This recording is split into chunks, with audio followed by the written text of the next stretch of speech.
ஓம் சாந்தி. 1/5/2025 வியாழக்கிழமை. வாணி தரும் வசந்தம். இனிமையான குழந்தைகளே, நீங்கள் எல்லையில்லாத தந்தையிடமிருந்து எல்லையில்லாத ஆஸ்தி பெறுவதற்காக வந்துள்ளீர்கள். இங்கு எல்லைக்குட்பட்ட எந்த ஒரு விஷயமும் கிடையாது. நீங்கள் மிகவும் ஊக்கத்தோடு தந்தையை நினைவு செய்தீர்கள் என்றால் பழைய உலகம் மறந்து போய்விடும். நாம் ஆத்மாக்கள் ஆவோம். நாம் பரமாத்மா தந்தையிடமிருந்து ஆஸ்தி பெற்று கொண்டிருக்கின்றோம். ஆத்மாக்கள் அனைவரும் குழந்தைகள் ஆவோம். பரமாத்மா தந்தை ஆவார். இப்போது குழந்தைகள் மற்றும் தந்தையினுடைய சந்திப்பு நடைபெறுகின்றது. இந்த விஷயத்தை திரும்பி திரும்பி சிந்தனை செய்து கொண்டே தன்னைத்தானே உறுதிப்படுத்தி கொள்ள வேண்டும். எந்தளவு ஆத்ம உணர்வுடையவர்களாக ஆகிக்கொண்டு செல்வீர்களோ அந்தளவு தேக அபிமானம் நீங்கிவிடும். ஆத்மாக்களாகி நாம் நமது இனிமையான அமைதியான இல்லத்தில் இருப்பவர்கள் ஆவோம் என்பதை நீங்கள் புரிந்துள்ளீர்கள். இப்போது இங்கு உங்களது பாகத்தை நடித்து நடித்து களைத்து போய்விட்டீர்கள். எனவே சந்நியாசி, குரு ஆகியோரிடம் சென்று அமைதியை வேண்டுகின்றார்கள். குழந்தைகளாக நீங்களோ உங்களது யோக பலத்தினால் தங்களது கர்மேந்திரியங்களை வசப்படுத்துகிறீர்கள். கர்ம இந்திரியங்கள் யோக பலத்தினால் குளிர்ந்துவிடும். இப்பொழுது எந்த ஒரு சஞ்சலத்தன்மையும் ஏற்படாதவாறு கர்ம இந்திரியங்கள் மீது வெற்றி அடைய வேண்டும். யோக பலமின்றி கர்ம இந்திரியங்கள் மீது வெற்றி கொள்வது என்பது இயலாத காரியம். கர்ம இந்திரியங்களின் சஞ்சலத்தன்மை யோக பலத்தில்தான் விடுபடும் என்று தந்தை கூறுகின்றார். இதில் மிகுந்த உழைப்பு தேவை. சத்தியுகத்தில் எந்த ஒரு அசுத்தமான வியாதியும் இருக்காது. தந்தையின் நினைவின் இருங்கள். கர்மேந்திரியங்கள் மூலம் எந்த ஒரு சட்டத்துக்கு புறம்பான காரியங்கள் செய்யாதீர்கள். அன்பான தந்தை நினைத்து நினைத்து அன்பு கண்ணீர் விட வேண்டும். எல்லையில்லாத தந்தையிடமிருந்து ராஜ்யத்தினை பெறுவதற்காக நாம் வந்துள்ளோம். கர்மேந்திரியங்களை நாம் இப்பொழுது வசப்படுத்த வேண்டும் மற்றும் தெய்வீக குணங்களை நடைமுறைப்படுத்த வேண்டும். யாராவது கோபப்பட்டு பேசினார்கள் என்றால் அதை கேட்காதீர்கள். ஒரு காதில் கேட்டு மற்றொரு காதில் வெளியேறிவிடுங்கள். விரும்பத்தகாத எந்த தீய விஷயங்களும் கேட்கவே கேட்காதீர்கள்.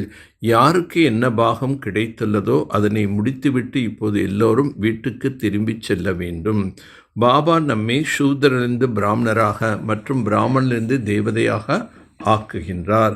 தந்தையிடமிருந்து ஆஸ்தி பெறுவதற்காக முக்கியமான விஷயம் தந்தை கூறுகின்றார்.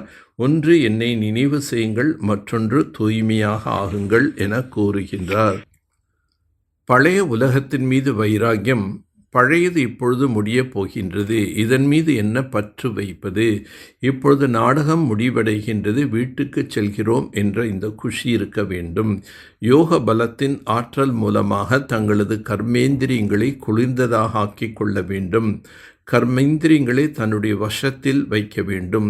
தீய விஷயங்களை கேட்கக்கூடாது, கூறவும் கூடாது.